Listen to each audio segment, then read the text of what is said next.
ಸರ್ಕಾರ ಗಣೇಶ ಹಬ್ಬವನ್ನು ಸಮಸ್ಯೆಗಳ ಗೂಡಾಗಿ ಮಾಡಿಬಿಟ್ಟಿದೆ ಅಂತ ಸತೀಶ್ ರೆಡ್ಡಿ ಹೇಳಿದ್ದಾರೆ. ಈ ಬಾರಿ ಗಣೇಶೋತ್ಸವದ ಸಂದರ್ಭದಲ್ಲಿ ಒಂದಲ್ಲ ಒಂದು ದುರ್ಘಟನೆ ನಡೀತಾ ಇದೆ. ಮಗದೊಂದು ಕಡೆ ಇದಕ್ಕೆ ಸಂಬಂಧಪಟ್ಟಂತೆ ಸತೀಶ್ ರೆಡ್ಡಿ ಮಾತಾಡಿದ್ದಾರೆ. ಹಿಂದೂಗಳ ಹಬ್ಬಕ್ಕೆ ಸೂಕ್ತವಾದಂತಹ ಬಂದೋಬಸ್ತನ್ನು ನೀಡಬೇಕು.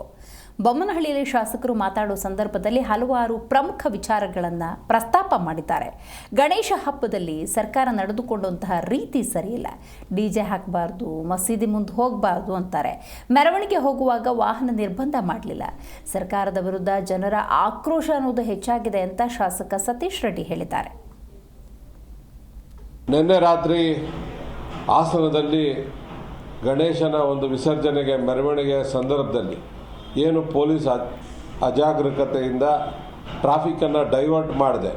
ಸಾವಿರಾರು ಜನ ಮೆರವಣಿಗೆ ಹೋಗುವಂಥ ಸಂದರ್ಭದಲ್ಲಿ ಅಲ್ಲಿ ಒಂದು ಲಾರಿ ಬಂದು ಸುಮಾರು 8 ಜನಕ್ಕಿಂತ ಹೆಚ್ಚು ಮೃತ ಆಗಿರೋವಂಥದ್ದು ತುಂಬ ನೋವನ್ನು ತರ್ತದೆ. ಅವ್ರ ಕುಟುಂಬಕ್ಕೆ ನಾನು ದೇವರು ಒಂದು ಶಕ್ತಿಯನ್ನು ಕೊಡಲಿ ಅಂತ ಪ್ರಾರ್ಥನೆ ಮಾಡ್ತಾನೆ. ಸರ್ಕಾರ ಈ ಗಣೇಶನ ಹಬ್ಬವನ್ನೇ ಒಂದು ರೀತಿಯ ಸಮಸ್ಯೆಗಳ ಗೂಡಾಗಿ ಮಾಡಿಟ್ಟಿದೆ. ಮತ್ತು ಡಿ ಜೆನ ಹಾಕಬಾರ್ದು ಅಥವಾ ಯಾವುದೋ ಮಸೀದಿ ಮುಂದೆ ಹೋಗಬಾರ್ದು, ಮತ್ತು ಇನ್ಯಾವ ರಸ್ತೆಗಳಲ್ಲಿ ಹೋಗ್ಬೇಕು. ಈ ಮಸೀದಿ ರಸ್ತೆಯಲ್ಲಿ ಕಟ್ಕೊಂಡಿದ್ರೆ ಇನ್ಯಾವ ರಸ್ತೆಯಲ್ಲಿ ಹೋಗಬೇಕು ಗೊತ್ತಾಗ್ತಾ ಇಲ್ಲ. ಈ ಗೊಂದಲಗಳನ್ನು ಮಾಡಿ ಆ ಗೊಂದಲಗಳ ಜೊತೆಗೆ ಇವತ್ತು ಅಪಘಾತನೂ ಕೂಡ ಆಗಿದೆ. ಆದ್ದರಿಂದ ಸರ್ಕಾರವನ್ನು ನಾನು ಒತ್ತಾಯ ಮಾಡ್ತೇನೆ, ನೀವು ಈ ಒಂದು ಗಣೇಶನ ಹಬ್ಬದ ಸಂದರ್ಭದಲ್ಲಿ ನಡ್ಕೊಂಡಂಥ ರೀತಿ ಸರಿಯಿಲ್ಲ, ಫೇಲ್ಯೂರ್ ಆಗಿದೆ.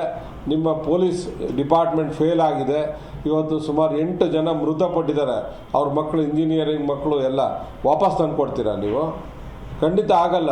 ನೀವು ಸಾವಿರಾರು ಜನ ಮೆರವಣಿಗೆ ಹೋಗ್ಬೇಕಂದ್ರೆ ಪೊಲೀಸ್ ಯಾಕೆ ರಕ್ಷಣೆ ಕೊಡಲಿಲ್ಲ? ಅವ್ರ ಹಿಂದೆ ವೆಹಿಕಲ್ಸ್ ಬರ್ತಾ ಇರೋದನ್ನು ಯಾಕೆ ನಿರ್ಬಂಧ ಮಾಡಿಲ್ಲ? ಇವೆಲ್ಲ ನೋಡಿದಾಗ ಹಿಂದೂಗಳ ಹಬ್ಬ ಇವರಿಗೆ ಬೂಟಾಟಿಕೆ. ಸುಮ್ಮನೆ ಏನೋ ಒಂದು ಸ್ಟೇಟ್ಮೆಂಟ್ ಕೊಟ್ಟು ಅವ್ರನ್ನ ಬೇರೆ ರೀತಿ ನಡೆಸ್ಕೊಳ್ಳೋ ಅಂಥ ಕೆಲಸ ಆಗ್ತಾಯಿದೆ. ಇದು ತುಂಬ ದಿನ ಇದು ನಡೆಯೋದಿಲ್ಲ ಅನ್ನೋ ಮಾತನ್ನು ಈ ಸಂದರ್ಭದಲ್ಲಿ ಹೇಳ್ತೇನೆ. ಮತ್ತು